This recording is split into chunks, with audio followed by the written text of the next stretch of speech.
Page and the FBI spying in the past. We know that they were surveilling the Trump team well before obtaining a warrant, and the warrant that they eventually did obtain was based on false information from compromised sources paid for by Trump's political opponent and the rival political national committee.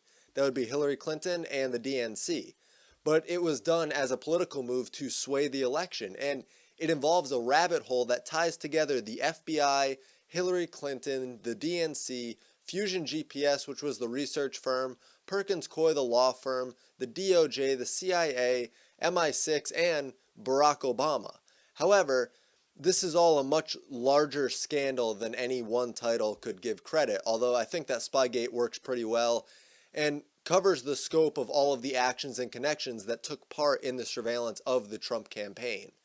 Doesn't touch on everything involved, but it covers a lot, and what I'll be talking about today is fully encapsulated in the term Spygate. That would be the Page FISA warrant, which is riddled with redactions.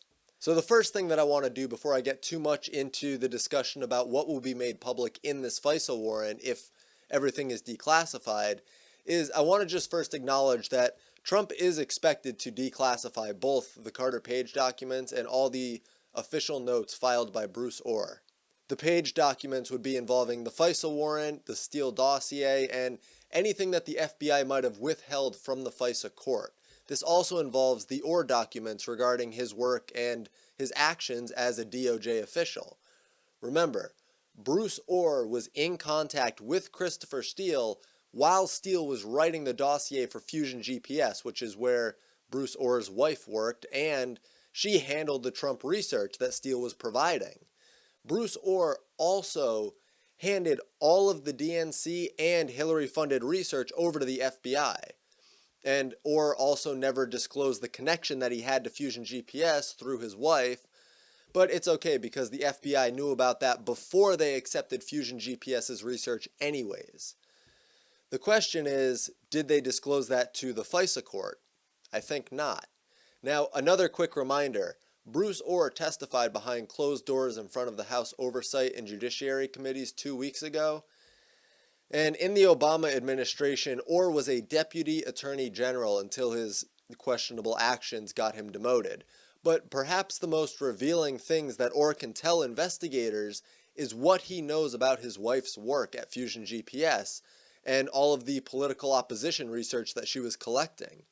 Plus, Nellie Ohr was contracted to do this research. Don't forget that. She was contracted. It didn't just happen because of sheer luck. Someone said, Nellie Ohr is the person for this job. And then Fusion GPS comes under speculation, of course, because the question arises, well, who made the call to hire Nellie Ohr? And then fingers get pointed at Glenn Simpson, who's the founder of Fusion GPS. And sure enough, there are emails between Bruce Ohr, Glenn Simpson, and Christopher Steele with a Putin-linked Russian oligarch just in the background.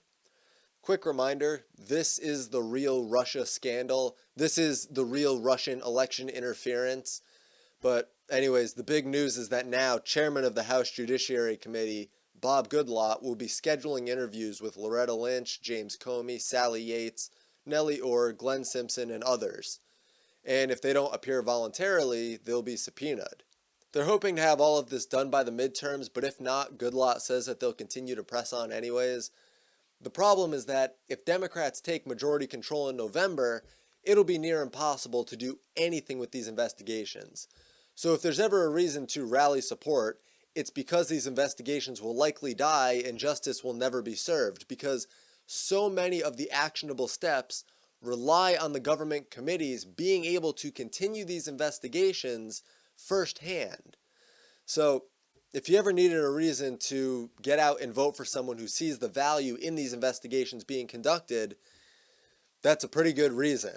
Also, it helps if they know how full of BS Mueller's claims have been, because those could always be used to persuade someone to think that there's actually Trump-Russia collusion, even if there's no rational basis for those claims. But anyways, let's get back on track with talking about the FISA warrant and all of that.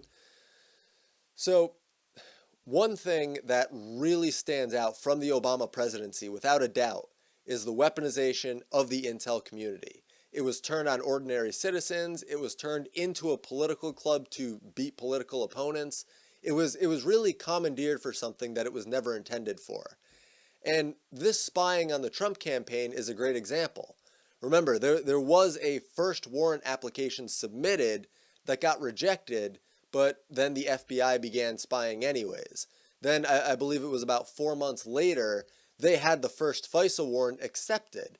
And it was in that time that they acquired the dossier, they collected wiretap recordings, and they tried to set up the Trump Jr., Carter Page, Jared Kushner, Natalia Veselnitskaya meeting where Obama's FBI and DOJ illegally got her in the country just for the sole purpose of obtaining this FISA warrant, because they knew that if word got out about the illegal spying, it would be catastrophic.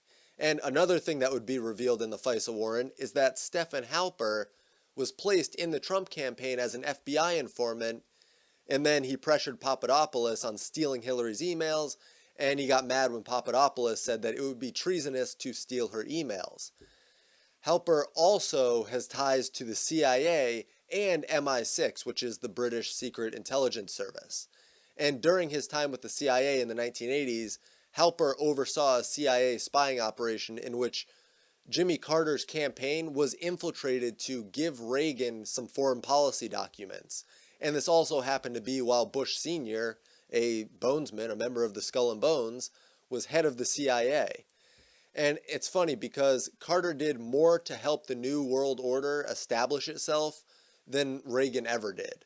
And I did at least one video on that quite a while ago. But what you begin to realize, if you didn't already know, is that the intel community is not only the fourth branch of the government, but it's providing the basis for the other branch's interpretation of reality as far as government influence is concerned.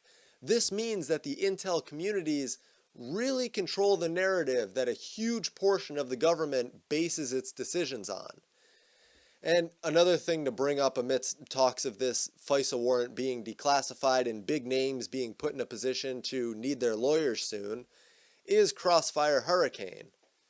In the summer of 2016, the FBI dispatched a pair of agents to London on a mission so secretive that all but a handful of officials were kept in the dark. They went on to meet Alex Downer, the Australian diplomat who met with Papadopoulos. It was then that meeting with Downer that was summarized and sent back to the FBI so that Mueller's special counsel could be formed roughly a year later. Peter Strzok was also one of the two agents sent to London, and he was also in charge of summarizing the interview summary, and we know that he altered the Flynn interview summary at the request of Andrew McCabe, so why not also alter the Downer interview as well, especially when something as huge as a special counsel is on the line. And one other connection to remember to all of this is Gina Haspel. She's the current director of the CIA. And John Brennan, the previous director of the CIA, and James Comey, the previous director of the FBI, went to London as part of Crossfire Hurricane. At the time of all of this, in the summer of 2016, Gina Haspel was the head of the CIA's London station. There's a reason that Trump made her CIA director, even after knowing that she was involved with all of this. So that's really all for this video. The FISA warrant is going to hopefully be fully unredacted, just declassified either this week or next week. We'll have to see, but in the meantime, thank you all so much for watching. Be sure to leave a like on this video and subscribe if you haven't.